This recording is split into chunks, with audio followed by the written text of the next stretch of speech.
बॉलीवुड का जिक्र है, जिक्र है, जिक्र है, फिल्मों की सब फिक्र है, फिक्र है। बॉलीवुड का जिक्र है, फिल्मों की सब फिक्र है, गॉसिप का बाजार है, लेटेस्ट बस तैयार है।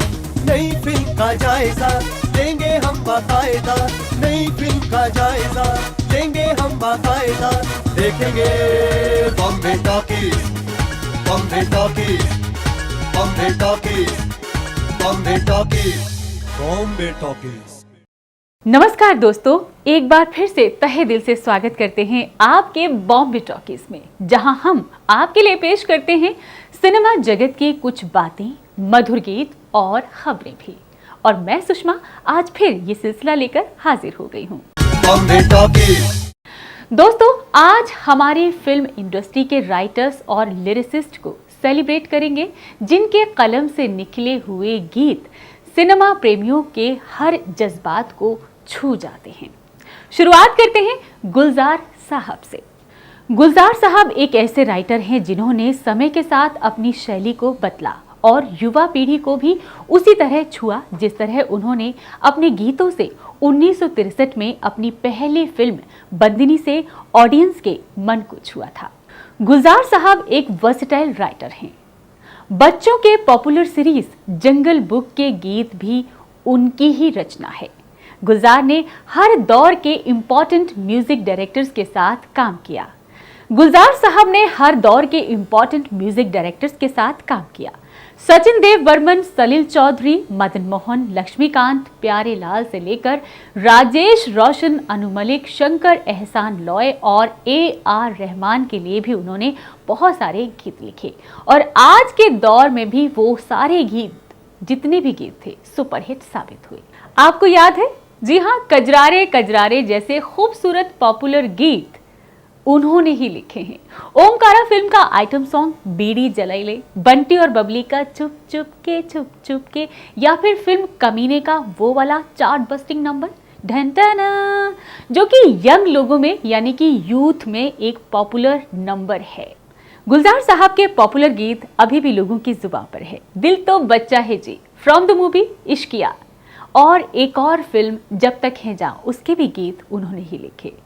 कह सकते हैं कि 70 से लेकर और 80 तक के दशक के दौरान ऐसी कोई भी सब्जेक्ट नहीं या ऐसा कोई भी जज्बात नहीं जिसको उन्होंने यानी गुलजार साहब ने अपने गीतों के जरिए छुआ ना हो। आदमी, इजाजत, मौसम, उनके कुछ यादगार फिल्मों के गीतों को लोग आज भी याद करते हैं। और दोस्तों, इसके अलावा 1990 के दशक में आई खूबसूरत फिल्में जैसे कि माचिस और दिल से में छैया छैया जैसे पॉपुलर नंबर भी गुलजार साहब के कलम की ही देन है। उन्हें 2002 में साहित्य अकादमी अवार्ड से भी सम्मानित किया गया और 2004 में पद्म भूषण से भी उन्हें सम्मानित किया गया।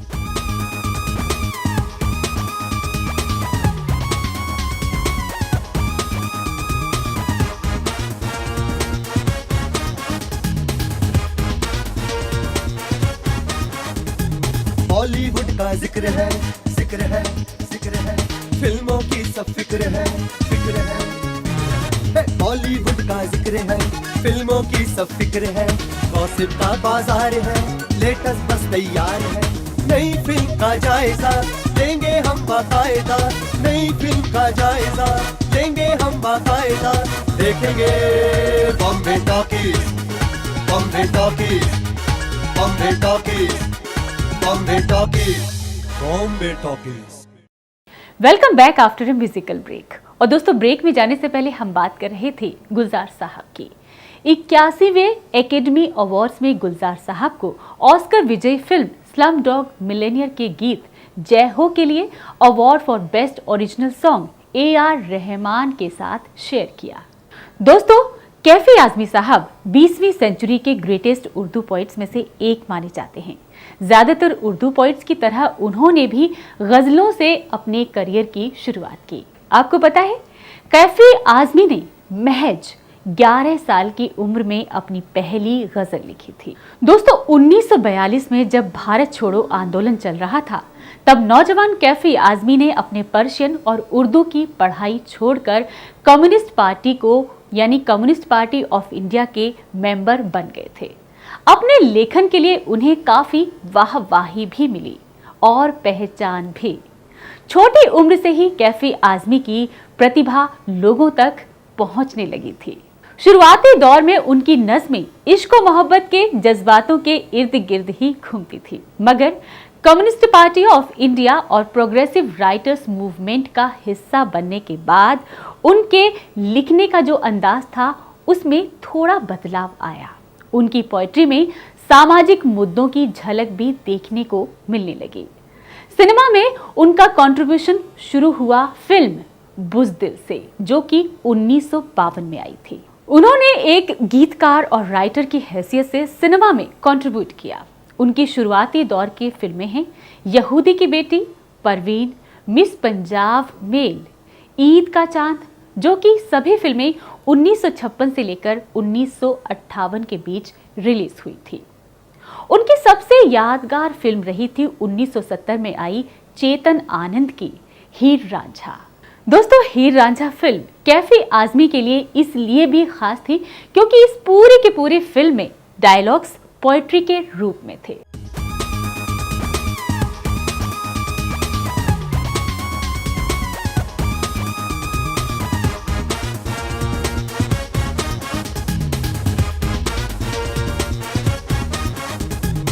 Welcome back after a musical break. और दोस्तों, ब्रेक में जाने से पहले हम बात कर रहे थे कैफी साहब की। जी हाँ, कैफी आजमी की।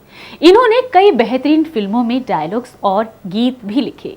गरम हवा, श्याम बेनेगल की मंथन के साथ साथ उन्होंने अनुपमा, इसके अलावा 7 हिंदुस्तानी, बावर्ची, और बात करें पाकीज़ा की, अर्थ की, रजिया सुल्तान की 1967 में फिल्म नौनिहाल का मशहूर गीत मेरी आवाज सुनो, प्यार का राज सुनो, कैफी आजमी की ही कलम की देन है।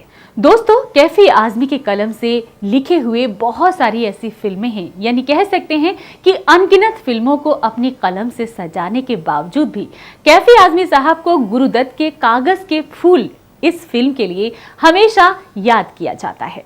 हिंदी सिनेमा के पॉपुलर गीतकार, राइटर और उर्दू गीतकार यानी कि पद्मश्री साहिर लुधियानवी जी, जिन्होंने हमें कई यादगार नगमे दिए।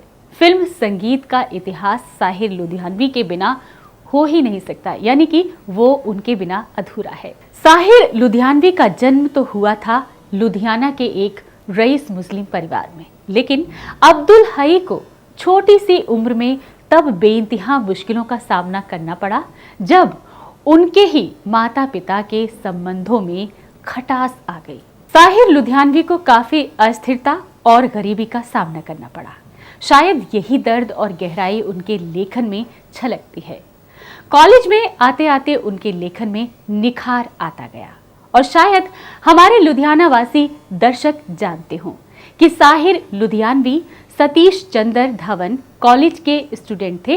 अपने कॉलेज में अपने स्ट्रॉन्ग और भड़काऊ भाषणों के लिए, साथ ही साथ अपनी गजल और नज़मों के लिए जाने जाते। नई फिल्म का जायजा लेंगे हम बाकायदा, देखेंगे बॉम्बे टॉकीज, बॉम्बे टॉकीज, बॉम्बे टॉकीज, बॉम्बे टॉकीज, बॉम्बे टॉकीज।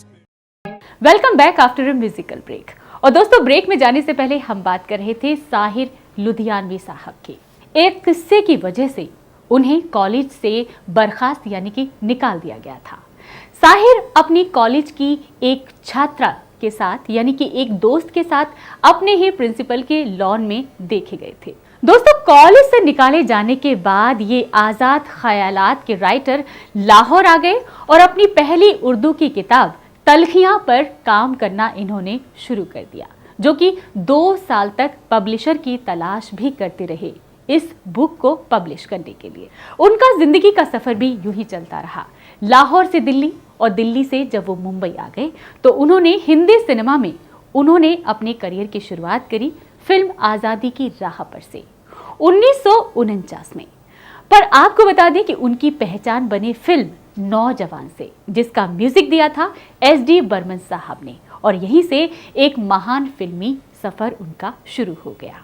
गुरुदत्त साहब की डेब्यू फिल्म बाजी फिर से SD बर्मन साहब और साहिर लुधियानवी की जोड़ी को साथ लेकर आए। लेखक संगीतकार की जोड़ी ने कई बेहतरीन फिल्में भी दी। प्यासा उनकी साथ में आखिरी फिल्म थी।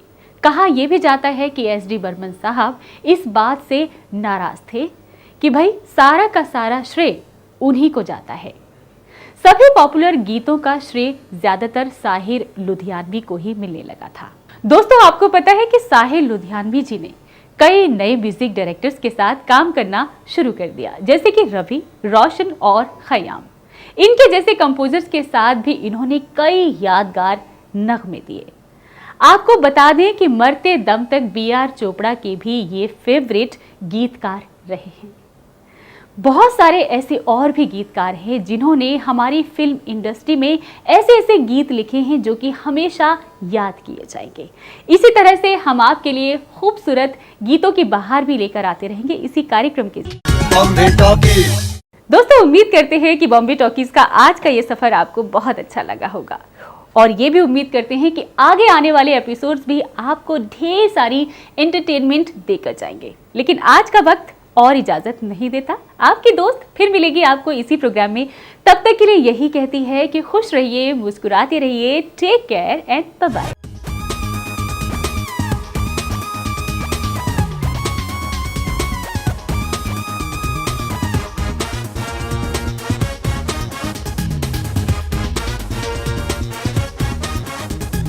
बॉलीवुड का जिक्र है, जिक्र है, जिक्र है, फिल्मों की सब फिक्र है, फिक्र है। बॉलीवुड का जिक्र है, फिल्मों की सब फिक्र है, गॉसिप का बाजार है, लेटेस्ट बस तैयार है। नई फिल्म का जायजा लेंगे हम बाकायदा, नई फिल्म का जायजा लेंगे हम बाकायदा। देखेंगे बॉम्बे टॉकीज, बॉम्बे टॉकीज, बॉम्बे टॉकीज, बॉम्बे टॉकीज, बॉम्बे टॉकीज।